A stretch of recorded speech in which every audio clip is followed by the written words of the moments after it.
კოდეტები გააქვს. მომენტ რა.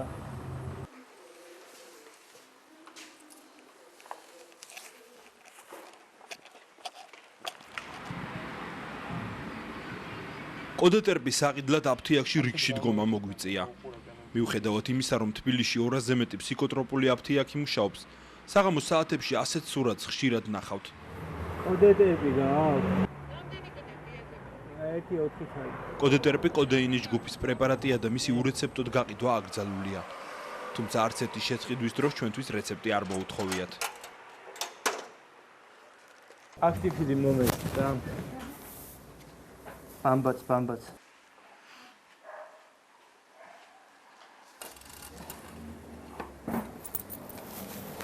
აუ დეიდა კოდელაკი მომეს. როგორ? ეგ შემცვლელია მომეს.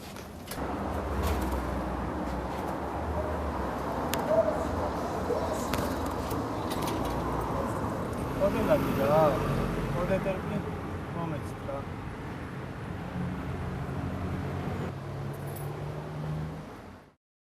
იურისტები აცხადებენ, რომ ეს ადმინისტრაციული დარღვევაა, რომელიც დაჯარიმებას იწვევს. Ადგენილი არის წამლის რეალიზაციის წესი. ანუ კანონი ითვალისწინებს მოთხოვნას, რომ მინისტრმა ბრძანებით უნდა მიიღოს ნუსხა იმ წამლებისა, რომლებიც აკრძალული არის. ამ სიაშია სწორედ ჩვენს მიერ ნაყიდი წამლები: აქტიფედი, კოდეტერპი, კოაქსილი, დიაზეპამი. ურეცეპტოდ ნაყიდი ფსიქოტროპული წამლებისგან ნარკოტიკების მომხმარებლები ამზადებენ წამალს, რომლებიც მათ ჯანმრთელობას სერიოზულ ზიანს აყენებს. არანაირი პრობლემა არ არის. 5-4 საათი შეხვალეთ. რამდენსაც გინდა, როგორც გინდა. 12 ლარს მიცემ ერთ ცალფირფი და აქტიფეთში. და ლარის მარგანცოკასრე. Ну, რაც დაგჭირდება ახლა ბაიანი, პეპელა რაღაცები, რა ვიცით, ლარი 2 ლარი ალბათ. 15 ლარი გამოვარა. ძალიან ადვილი არის აფთიაქში შედიხარ და ეუნები აფთიაქის გამყიდვას აქტიფედი მომეცი. და გაძლევს. რეცეპტებს არ ითხოვდნენ. მარგაცოკასაც ჩუმატყიდვდნენ. ეხლა საძვილად შეიძლება შეხვიდე აფთიაქში და იყიდე აქტიფი. რეცეპტი არასდროს არ ყოფილა მაგაზე საჭირო. შეიძლება კი არის საჭირო, მაგრამ ისე იძლევიან. ფსიქოტროპული მედიკამენტებისგან მომხმარებლები რამდენიმე სახის ნარკოტიკს კუსტარულად ამზადებენ. ასეთი ნარკოტიკებია ჯეფი და ვინტი. ისინი ჯანმრთელობისთვის განსაკუთრებით საშიშია. ეგრეთ წოდებული ჯეფი აქტიფედისგან მზადდება. ონლაინ სივრცეში გავრცელებული რეკლამებიდან შეგიძლიათ შეიტყოთ, რომ ის გაცივების საწინააღმდეგო პრეპარატია. Yeah, this stuff really works. ისინი მას ქიმიური დამუშავებით ურევენ იქ სხვადასხვა მავნე ნივთიერებებს, ან სკიპიტარი და ბენზინი და აცეტონი და ფოსფორი, გოგირდი, მანგანუმის პერმანგანატი, ყველაფერი ეს იწვევს ძალიან დიდ ცვლილებებს ცენტრალურ ნერვულ სისტემაში. ეკარგებათ მათ კოორდინაციის უნარი, მეტყველების უნარი, ხედველობის დაკარგვას აქვს ბევრჯერ ადგილი. ჯეფის მერე ადამიანი აღარ ახარ. საერთოდ ვლაპარაკობდი, ვერ აწერ. თუ სეროს ყურადღებას არ მივაქცევ, თუ ვერ დადიხარ ეგა. არ ვიცი. მეუღლე მყავდა, მე მიყვანდა ტუალეტში. დამბანდა თუ რაც მოსაჭირო. მერე გადასხმების მერე ცოტა წინ წამოვედი. ეხლა სიარული მიჭირს რა, ნადირობდი რამე. ვეღარ დავდივარ რა. ლაპარაკიდაც ვეღარ ლაპარაკობ. და ვაფშე რა ვიცი. იზოლირებული ცალკე ცხოვრობ რა, ცალკე ვარ მე. სხვა ხალხის წარმომადგენელი აღარავინ აღარ მყავს. აღარ უნდა ვარ მე არავის. მე ამას საყვედურის კუთხიდან კი არ ვიძახი. ვის რა თუნდა. Genere ადამიანი. ვიკეთებდი 1-4 წელი. მერე გადავედი ამ ჯებზე. მარგაცოკა და ეფედრინს რო ვიკეთებ. 2 წელი. მანან რა დამემართა და ფეხებში დავკარგე ძალა. მეწყვილება დამეკარგა. ოჯახში გაიგეს, უკვე რომ შემაწყესო, უკვე სიარული და მეწყვილება რომ დამეკარგა. აი მაშინ მივხვდი, რომ რაღაცაში იყო საქმე. დედა ჩემს ნამო დაარტყა. მამა ჩემი ძალიან ცუდად გახდა. კიდევ ერთი პრეპარატი, რომელსაც ნარკომანები მოიხმარენ, არის კოაქსილი, რომლის ურეცეპტოდ გაყიდვა ასევე აკრძალულია. თუმცა ჩვენ კოაქსილის ურეცეპტოდ მოგყიდეს ფირფიტა 45 ლარად. კოაქსილი მომეცით ეთილისტი.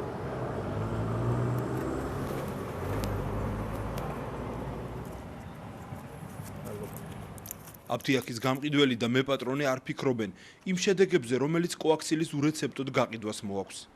მომხმარებლები მას მოიხმარენ 10-მდე ტაბლეტს. ექიმები ამბობენ, რომ კოაქსილი შეიცავს ისეთ დანამატებს, როგორიცაა სახამებელი, ცვილი და ტალკი. სიძახვის კედლების ანთება, რომელსაც იწვევს კოაქსილში არსებული სხვადასხვა დანამატები, ეს იწვევს თრომბოემბოლიურ გართულებას, რაც ნიშნავს, რომ ადამიანს ემართება თრომბები, ეს თრომბები ახშობს ზარღვებს, ვითარდება შესაბამის ადგილებში ინფარქტები, ანუ არ მიეწოდება სისხლი, ეს შეიძლება იყოს ტვინი, ფილტვი, ელენთა, ღვიძლი, ასევე პერიფერია, ანუ კიდურები. და ადგილი აქვს ნეკროზს, შეიძლება განვითარდეს ფლეგმონა, ამ ნეკროზი განგრენები. YouTube-ზე გავრცელებულია კადრები, სადაც ნათლად ჩანს, რა შედეგებს იწვევს კოაქსილის დიდი დოზით გამოყენება. სიუჟეტიდან ვიგებთ, რომ კოაქსილს რუსეთში ფართოდ გამოიყენებენ ნარკომანები. ქართულ სამედიცინო პრაქტიკაშიც უკვე არსებობს მაგალითები, როცა კოაქსილის მოხმარებამ მძიმე შედეგით დამთავრდა. კერძოდ ეს იყო სისხლის მიმოქცევის მოშლა უმეტესად ზემო კიდურში, იყო შემთხვევები ქვემო კიდურში. ითრომბება წვრილი სისხლძარღვები, ანუ სისხლის მოძრაობა ვეღარ ხდება, როგორც ნორმალურ პირობებშია და შედეგად პაციენტს აქვს ძლიერი ხასიათის ტკივილი, ვინაიდან ვითარდება იშემია დაზიანების უბანში, კიდური შუპდება, აქვს სიცივის, დაბუჟების შეგრძნება და აუტანელი ტკივილი, რაც თავარია, რომლის მოხსნაც არის სერიოზული პრობლემა ხო. ანუ ძირითადი ჩივილი მაინც ტკივილი აქვს, რისაც მოგმართავენ და ჩვენ ძალიან გვიჭირს ამ ტკივილის, ასე ვთქვათ, შემსუბუქება რა, რამდენ გამაუჩებელს არ უკეთებთ, მაინც ეს ტკივილი რჩება ძირითადად. თქვათ ამჟამად ერთი პაციენტი გვიწევს. ექიმი ნარკოლოგები საკუთარ გამოცდილებაზე დაყრდნობით აცხადებენ, რომ ხელისუფლების აქტიური მცდელობის შედეგად სუბუტექსის და ჰეროინის შემოტანა შედარებით შეიზღუდა. თუმცა ნარკომანების პრობლემა კიდევ უფრო გამწვავდა. ბოლო წელიწად ნახევარება, 2 წელიწადი, ეს სხვა საქმეა როგორ აფერთ და ამ მეთოდებით. შინაგან საქმეთა სამინისტრო მიაღწია, რომ შავი ბაზარი ამ ნარკოტიკული საშუალებების არის მკვეთრად შემცირება. რა გამოიწვია ამან? გამოიწვია იმაზე მძიმე შედეგები, რაც შეიძლება გამოიწვია იგივე თქვათ გეროინის ან იგივე ოპიუმის ან ბუპრენოფრინის მოხმარება. იმიტომ რომ იწვევს ეს ამ პრეპარატების გამოყენება იწვევს იმდენად მძიმე ფსიქიკურ და ნევროლოგიურ გართულებებს, რომლის მკურნალობა მე საკმაოდ პრობლემატური ხდება. ძალიან ძნელია მათი მკურნალობა.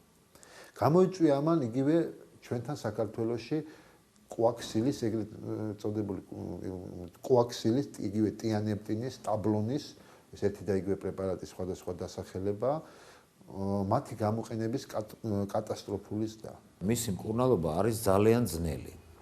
ძალიან ძნელი. ნევროლოგებთან ერთად ჩვენ გვიწევს მათთვის წლობით მკურნალობის ჩატარება. იმიტომ რომ შეიძლება შეწყვეტოს ადამიანმა ნარკოტიკის მოხმარება, მაგრამ ეს ნარჩენი მოვლენები გაგრძელდეს შეიძლება ძალიან დიდხანს.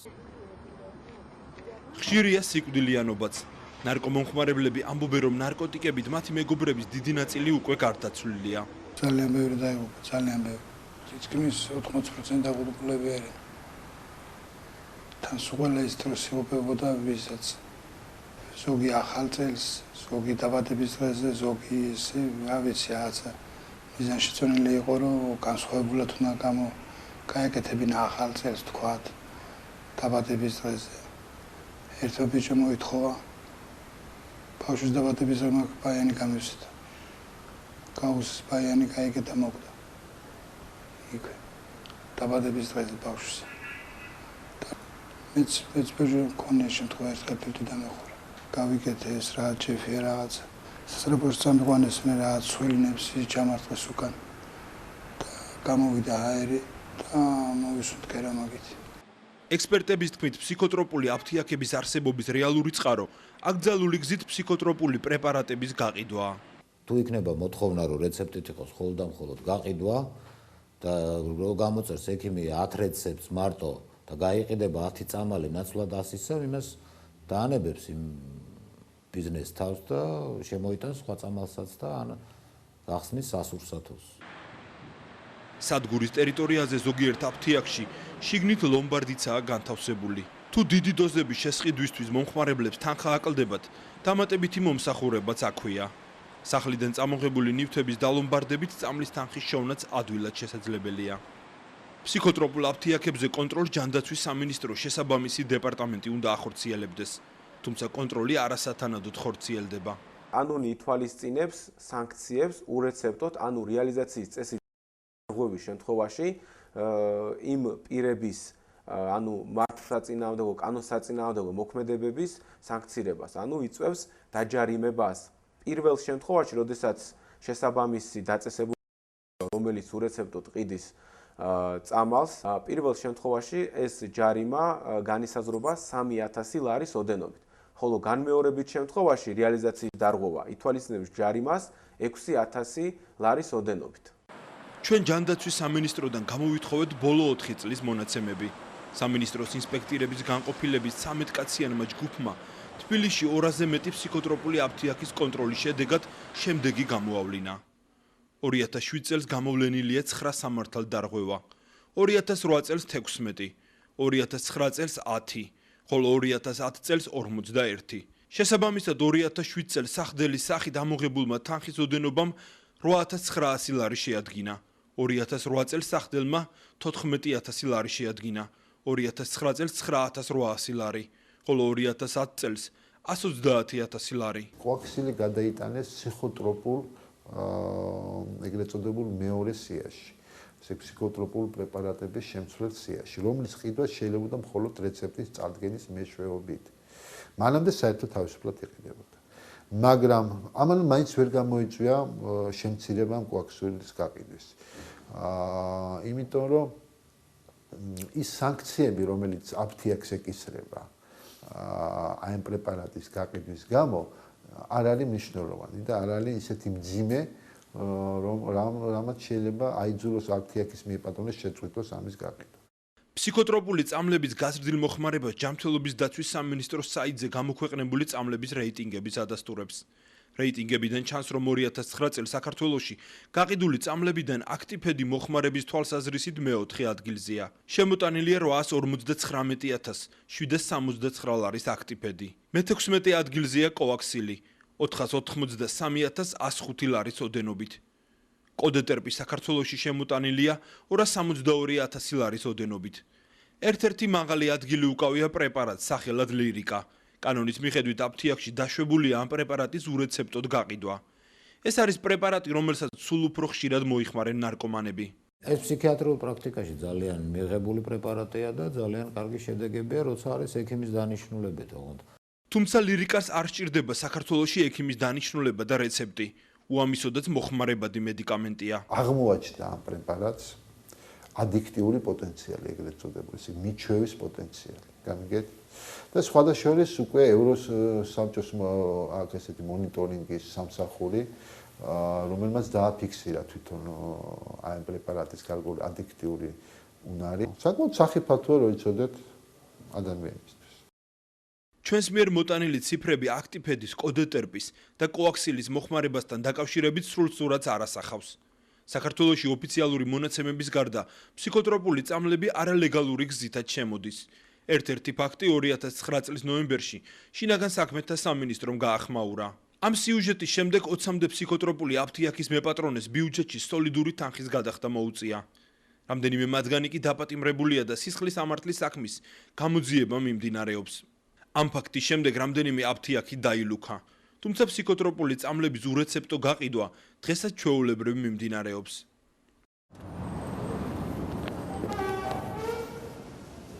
გამარჯობა.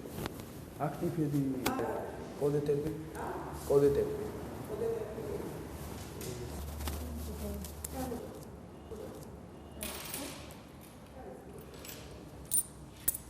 გამარჯობა. აქტივები ხორდი ხო? კოდი ტერპი 5 სტეპს.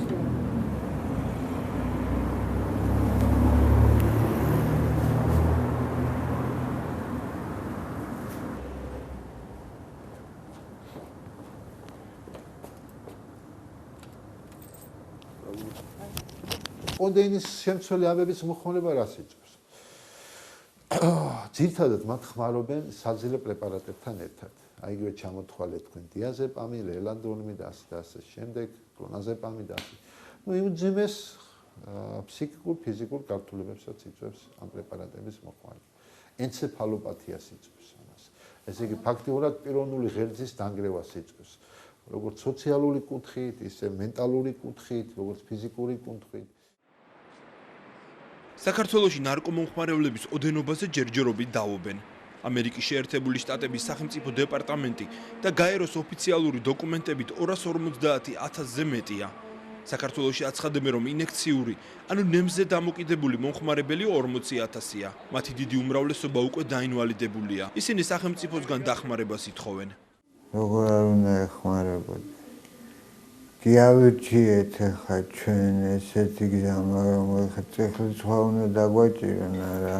ზოგმა რატო აირჩია? ზოგმა აირჩია უმუშევრობით, ეს უსაქმურობით, ესეთი ცხოვრებით. ცხოვრება მომიტანა მე. ჩემო ძმებო და დებო. რო არ გინდათ, არა. ჯოჯოხეთში მოხვდებიან, ჯოჯოხეთში. განასიგრძილის შემდეგ, აი ესე ცოცხლად იქნებიან ჯოჯოხეთში. აი ჯოჯოხეთი არ არის, აბა ვერ დადიხარ, ვერ მეწყველობ, არავისთან ურთიერთობა არ აქვს, გარდა დედის და მამის. წყალი რო გინდა და იმასო ვერ გააგებინებ. აბა ეგ ჯოჯოხეთი აბა რა. ჯოჯოხეთური ცხოვრება.